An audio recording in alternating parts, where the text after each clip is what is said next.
Joining me right now is T.S. Singh Dio. He's the Health Minister, Chhattisgarh government. He's with us. Mr. Dio, appreciate you taking the time out and joining us. My first question, for somebody who's sitting in Chhattisgarh, who is who's a congressman himself, who's looking at the developments play out in Rajasthan, how do you view them right now? It is sad. It is sad and very unfortunate that this sort of a thing should have come up in a state where we had one of our most mature and experienced leaders in command. So that is the most disappointing part. That apart, this is politics, I suppose, and we have to take everything as it comes. We have always seen that Sonia ji, Rahul ji, they have treated the Congress party more than just a political unit, and the relationship that they have maintained with many of us is more than a political relationship. They have always stressed the element of a family. That is one thing which has been with me over these last 2 decades or more. I have been in touch with Sonia ji and Rahul ji. So that has been their mindset, that they see this organization as a family, as a coming together of people who are closely linked to each other. Congress ideology flowing through their veins, Congress history flowing through their veins. So that is the sense of it, and that is why it is disturbing and very, very disappointing. Mr. Dio, why do you hold Mr. Gehlot responsible? He says he had absolutely no idea what happened. He also, your own observers have filed a report which have given him a clean chit as well. Why do you hold Mr. Gehlot responsible right now? I am not holding anybody responsible. My disappointment is the presence of Mr. Gehlot did not permeate through the events that took place. It is my family too. It affects me too as a congressperson. It affects crores of congresspersons throughout the country. If the matter comes out in public, the media picks it up, people talk about it, the social media is there. What is this going on in the Congress? It affects all of us directly. So that is my sense of disappointment, where such a senior person being there. How did it happen? But Mr. Dio, he's saying he had no idea. He had absolutely no idea what happened. The observers have said that he had no idea. Complete clean chit to Mr. Gehlot. The observers themselves have only held the 3 other ministers responsible. Though I have said before, though we don't have much of an age difference, he would be my senior by a year and a half or so. But in posts, in the capacities he has held, he is far my senior. It is not for me to make any comment on that. I will not find it proper to comment on that. But he was there. We expect far away, like you said, from Rajasthan, in Chhattisgarh, and in so many parts of the country, that our seniors would be having the capacity to control the situation. Members of his cabinet, members of the Legislative Assembly, when representatives have been sent by the High Command, by Sonia ji, to assess the situation, to talk to them, and they are asked to come to a particular place to talk about it, that is where whatever these representatives had to say, they should have said. They were speaking before the media, their cabinet ministers, senior persons in Rajasthan. So that is disappointing. And what I would have expected in Gehlot ji's presence was that all this, if it had to come on a platform, it should have been the platform where our legislators were coming together. The legislature party would have been the forum, and not people saying that these are our conditions and this and that. That has left a bad taste in one's mouth.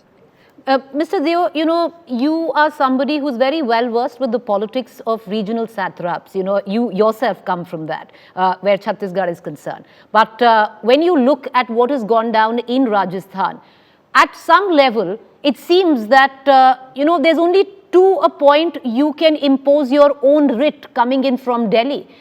It seems the MLA stood by Mr. Gehlot. The MLAs clearly did not want Sachin Pilot. They had an inkling that the one-line whip which would go out, or the resolution which would go out, would give the name of Sachin Pilot through the High Command. So there was those apprehensions which never got addressed.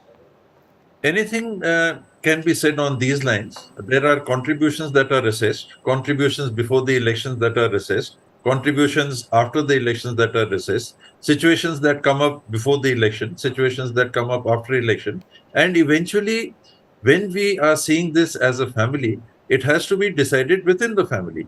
You have sharing of responsibilities, you have times in which you share certain responsibilities. So who decides that? If we agree that we have a senior member in the family and we say, okay, if there are choices to be made, if there are decisions to be taken, we say, our senior most person in the family, the head of the family, you take the call, which does not mean it is imposed on anybody. There is a great degree of consultation. That is what was being sidetracked, so to say, when the directive was for every MLA to have been able to give their view separately. Then the situation which developed there was groups would meet or everybody would meet. Then individual views, many a times, are not easily vocalized. You can understand that. If there are 10 people go together, then a person wants to say something which could be different from some vocal person in that group, it becomes difficult to express yourself. So, those are the sort of procedures that a policy adopts. It does not impose its will in totality. Never, never has it happened. In fact, what I have seen over the decades is that first we have a one line resolution.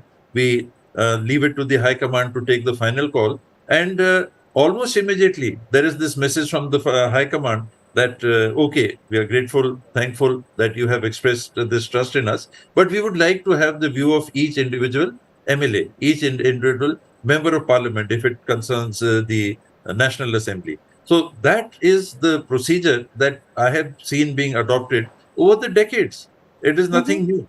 So what is being tried to be overridden here is that process of individual consultation, which may not be what appears on the surface. And your media has reported, other media platforms has reported exactly this, that MLAs are coming forward and saying that though we went to the speaker and this issue was there, we do not go beyond the, let us say, directions of the high command. We will certainly accept that.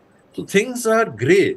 It's not Okay. black and white. It is not an imposition. Fair It is. enough. Mr. Deo, things are not black and white, but if you look at it from here, politics is usually a game of hard cold numbers. The numbers in terms of the MLAs, even now, there are only 14 of MLAs who've made those videos and come out and said we lie with the high command. Most of them still stick by Mr. Ashok Gehlot. So in that sense, when the Congress has already, made a mess of a situation in Punjab with possibly that one-line resolution which came out in Punjab and led to a complete upheaval in Punjab, came to a notch.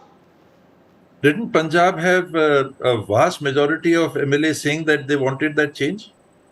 So it is not always the numbers game. There are many things which appear to be so under particular circumstances. Under circumstances, there may be numbers visible.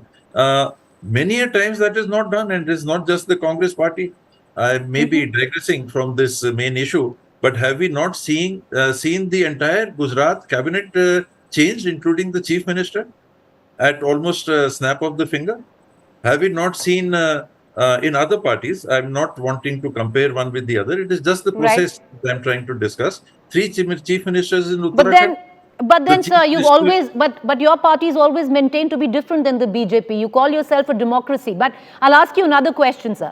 We do. Mr. Deo, yes, I'll ask you one more question. And many say the reason that today T.S. Singh Deo is being so vocal about this comes from the fact that you are in a similar situation in the state of Chhattisgarh, where you have Mr. Bhupesh Baghel, and it's time, your time came, is what you feel.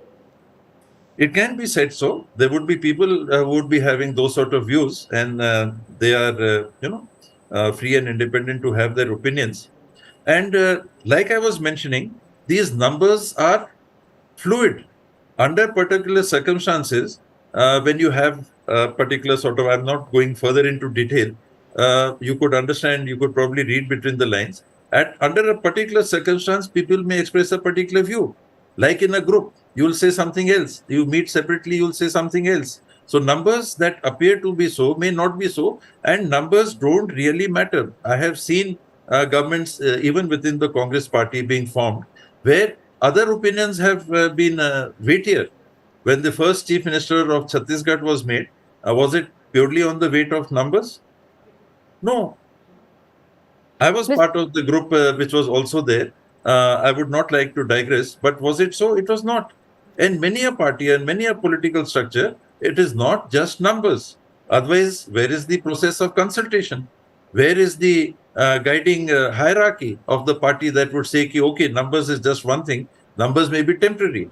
At the point of formation of a government, say, let us say, just for the for the sake of saying so, I may have had so many MLAs supporting me. Today, I may appear to have so many members supporting me. Tomorrow, I may have a right. different set of members supporting me. So those are fluid situations. Okay, Decisions I'll are ask you, taken on much Mr. more. Deo, one quick question before I let you go, sir. Do you see the same template possibly repeat in your state of Chhattisgarh where the Congress is concerned? Because there seems to be that you are also now in a hurry to take over as the next Chief Minister of Chhattisgarh. Not really so. I am not in a hurry to take over. I would abide by the decision of the High Command as I am abiding. You too have seen the way I have appeared in public and spoken in public and expressed myself in public. Have I ever shown any hurry to do something? We know how these things come into place, how pieces fall into place. And there is certainly this hierarchy in the party which takes the call.